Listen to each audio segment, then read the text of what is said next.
Hello mga ka-dreamers! Ito ang inyong Mami Ses and welcome to Canada! So, nabalitaan niyo na ba na magbubukas na ang Caregiver Pathway ngayong March 31, 2025?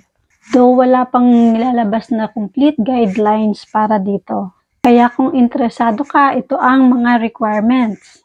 At least Canadian High School Diploma or at least second year college sa Pilipinas. At dapat na evaluate mo na to sa ECA. Pwede sa ICAS at pwede rin sa WES. You must have recent and relevant work experience. Must have Canadian language benchmarks at least level 4. And of course, must have a job offer of full-time home care job.